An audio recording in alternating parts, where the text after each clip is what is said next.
What's going on, guys? Kale Alec here with some Yu-Gi-Oh news. I waited on all this because originally I had seen him get revealed, and I didn't want to make a single video for one of the Eidolon beasts. And lo and behold, we got a bunch of Eidolon beasts, and then we got one field spell for the Eidolon archetype. So let's get right into this. Let's start off with the field spell, because Konami likes to make field spells for all their archetypes nowadays. Let's see, it's called Reckless Magic Circle. You can only activate one Reckless Magic Circle per turn.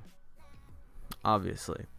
When this card is activated, you can add one Aliaster, the Eidolon Summoner, from your deck to your hand. So you add the Summoner. Consistency, not bad.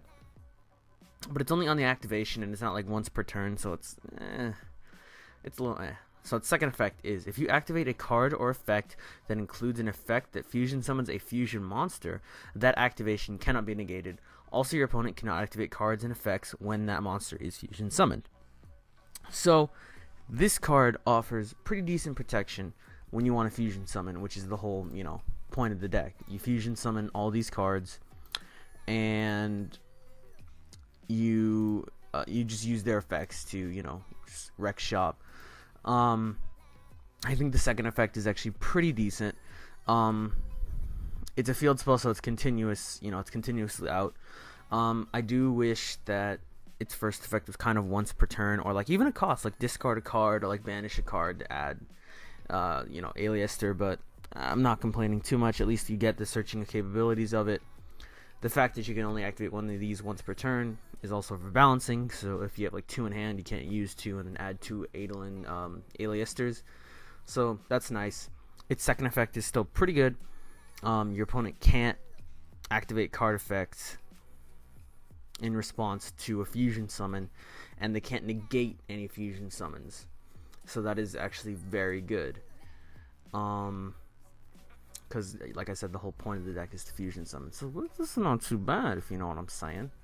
Next, we have Caligula, the Eidolon Beast. Dark, level 4, Beast type fusion, 1000 attack, 1800 defense.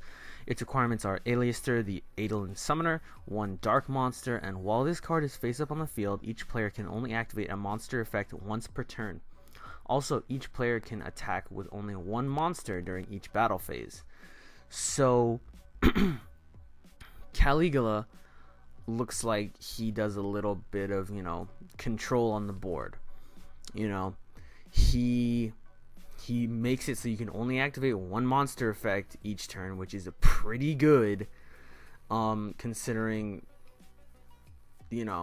monster effects, people would normal summon or special summon their effect monsters, use their effects, and then, get out their exceed monsters, so that's pretty good.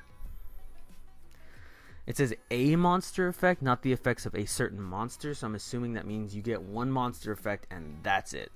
Which doesn't really detriment this deck too much, because you set up all your fusion stuff and then you get him out probably last, and then you just pass your turn. Because your opponent has to make a choice. They can only attack with one monster each battle phase. So they either choose to destroy this or choose to destroy the bigger threats, which could be your big, I forgot what he's called. There's Raideen, they're your summoner, and then the really big, I think level 12 or level 10 fusion monster, I forgot what it was. But this card's actually really good. It has its uses, and I can see it definitely working in the deck very well. Let's move on. We have Casitas, I want to say, the Eidolon Beast. It's a water dragon fusion effect monster, level 6, 1000 attack, 2900 defense. What I'm noticing with all these fusions is that they have higher defense than their offense, or they have higher defense than attack. But Raideen still had pretty decent attack, and so did the big fusion that we got revealed a couple weeks back. So we'll have to wait and see. These look like primarily defensive cards, while the other ones were primarily offensive. So that's probably what they're doing with these. And its requirements are Aliaster, the Eidolon Summoner, and one water monster. Surprise! Their attribute matches what their one other material needs to be. And its effect is pretty short. It cannot be targeted or destroyed by an opponent's card effect. This card can attack while in face-up defense position. If it does, apply attack for damage calculation. So, I think this is the first non-super heavy samurai monster that can attack while it's in defense position. Correct me if I'm wrong. I'm probably wrong. But I think this is the first non-super heavy that can attack while in defense position, and that's really cool. Because like I said, it helps you maintain your defense while also staying on the defensive, because that's what it seems like Caligula and this one are. They seem like defensive cards.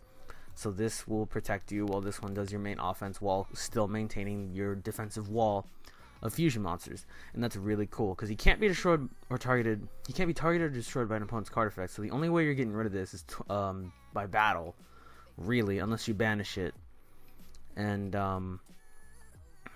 or return it. I mean, Ignister can probably get rid of this thing now that I think about it. There's a lot of things I can get rid of it, but overall, it's not that bad.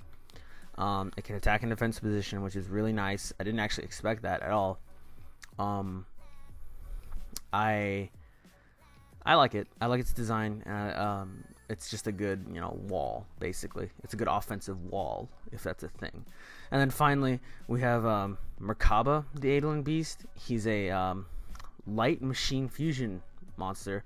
2500 attack, 2100 defense. This is the first one of the fusions where it has more offense than defense. So I found that pretty interesting. And then it's, Eidolon Aliaster, the Eidolon summoner, and one light monster. And it's once per turn during either player's turn. When a monster effect or spell/trap card is activated, you can send one card of the same type, monster, spell, or trap, from your hand to the graveyard and negate that activation. And if you do, banish it. So this one follows the little trend of the big fusion monster where it was, I think, you banish a monster of a certain attribute and your opponent can... it limits your opponent to do something. I'll link the video to the other Eidolon stuff in the description. But I like him. He's offensive and he also offers protection from your opponent's card effects.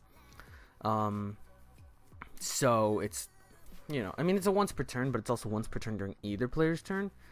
So it's not that bad of an effect. It's actually pretty decent. They try to solemn, you discard a trap card and you negate the solemn. Pretty simple. Not too terrible, I have to say. I'm liking all the Eidolon beasts, actually.